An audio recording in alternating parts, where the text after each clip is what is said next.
सबसे पहले मैं हेमंत अत्री के पास आना चाहता हूँ कि हेमंत अत्री, आपकी जो नजर थी आज दोनों ही बैठकों पे, आपने किस तरह से इसका आकलन किया है, प्लीज हमें बताएं हेमंत अत्री। देखिए यूसुफ जी, स्थितियां बड़ी तेजी से बदल रही हैं और समय से पहले बदल रही हैं।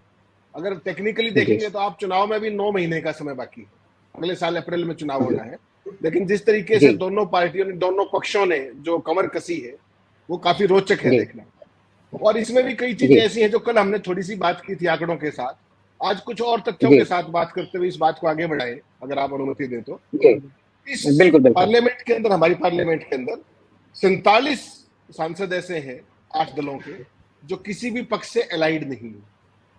47, जिसमें YSRCP है, बीजेडी है, कई पार्टियां हैं। और अभी लोकसभा जो हमारी है, लोकसभा चूंकि हमारा हाउस है, हाउस ऑफ पीपल है, उसमें 39 दलों के सांसद हैं आज की तारीख। 38 एलाइज जो है एनडीए ने आज की मीटिंग में बुलाए हैं। और इस देश के लोगों को जानकर बड़ी हैरानी होगी कि जो 38 दल आज आए हैं उनमें से 24 दलों का एक भी सांसद नहीं। 38 दल बुलाए हैं मोदी जी ने, उनमें से जी 24 दलों का कोई सांसद लोकसभा में नहीं है। और जो यूपीए ने बुलाए हैं, जिसको इंडिया कहेंगे अब, उसमें 26 दल आए हैं आज, उनमें से भी 10 दलों का कोई सांसद नहीं है। तो बात लगभग बराबर सी की है। सवाल केवल मैसेजिंग का है यूसुफ जी।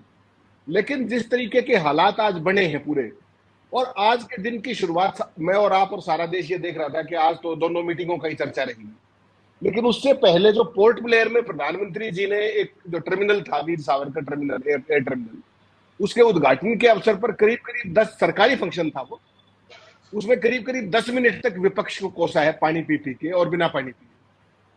और जो उनकी शब्दावली थी एक सरकारी फंक्शन में, सरकारी फंक्शन देखिए ऑनलाइन था, वो वर्चुअल था, और उस तरह के फंक्शन में जो भी ऑडियंस होती है, जो भी उसकी गरिमा होती है, वो एक ऑफिशियल गरिमा होती है।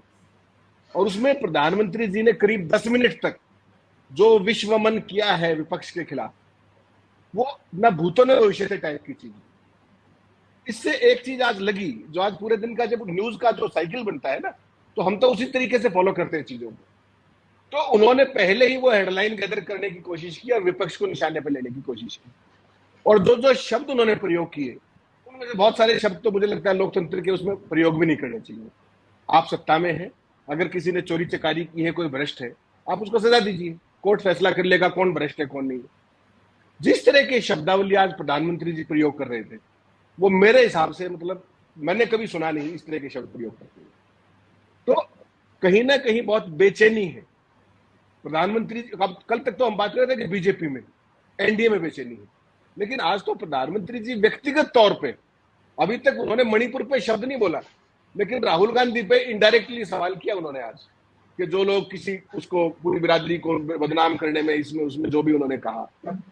तो क्या ऐसी स्थितियां हो गई हैं कि जो एक अकेला कितनों पर भारी था, उसको केवल एक मीटिंग बेचैन कर सकती है क्या? यूसुफ जी, बात कुछ और हुई आज। अभी तो एनडीए वाली मीटिंग तो चल रही है, उसका तो अभी बाहर आएगा जो कुछ भी आएगा। उसमें क्या आएगा? देखिए, उसमें ना तो कोई प्रधानमंत्री पद तय होना है, ना उसमें तो सब कुछ तय है कि एक मोदी जी है, उन्हीं को वोट दिलवाना है, जिसके पल्ले जो है नहीं है वो कर लीजिए अपने, हमने जो करना है हम करेंगे। लेकिन जो आज, जैसा आपने कहा, जो बेंगलोर के अंदर जो चीजें डेवलपमेंट हुई, वो बेहद महत्वपूर्ण है। पहली बात तो ये हुई उसमें कि जो आपने कहा कि जो कांग्रेस पार्टी ने ये कहा कि कोई भी प्रधानमंत्री पद की कोई बात ही नहीं, सत्ता की कोई बात ही नहीं, बात देश को बचाने की है। और उन्होंने जो अपने नए अलायंस का जो बैनर रखा है, उसका नाम उन्होंने इंडिया रख दिया। उसके बाद भारतीय जनता पार्टी और उसकी जो आईटी सेल को जो करंट लगा है, आप उसकी कल्पना कर सकते हैं क्या?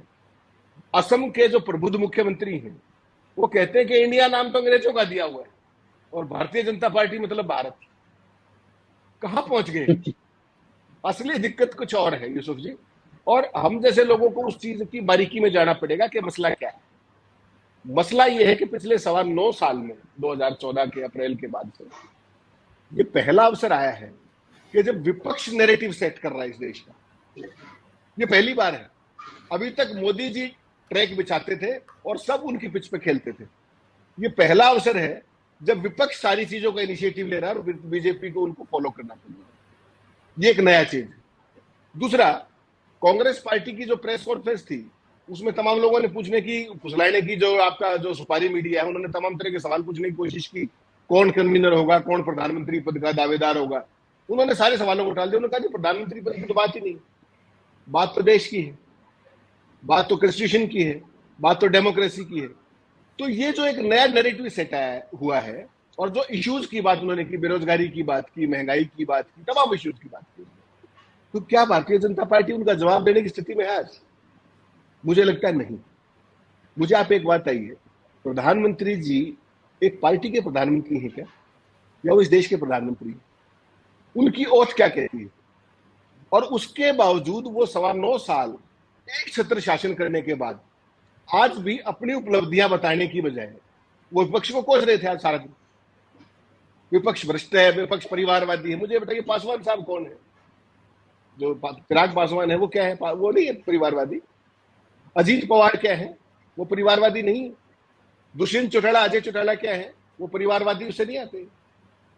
10 दिन पहले आप कह रहे थे कि भ्रष्टाचार के खिलाफ कार्रवाई की मेरी गारंटी है। ईडी की चार्जशीट में जो नंबर 1 पे आदमी नाम है अजीत पवार, वो आज उस एनडीए की मीटिंग में बैठा हुआ है, ये गारंटी है। तो भारतीय जनता पार्टी की है, देखिए कंट्राडिक्शंस, इंटरनल कंट्राडिक्शंस दोनों पार्टी, लेकिन भारतीय जनता पार्टी को जब ये 26 दल फील्ड में जाकर के ये चुनौती देंगे और ये सवाल पूछेंगे कि आपने 10 साल में क्या किया, 9.25 साल में आपने कितने विपक्षी नेताओं को दोषी साबित करा के जेल में डाला।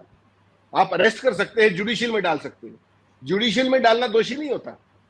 आपने किसी एक आदमी की सजा कराई हो तो बताइए आप 9.25 साल में। जी जी हेमंत जी, हम दोबारा लौटेंगे आपके पास।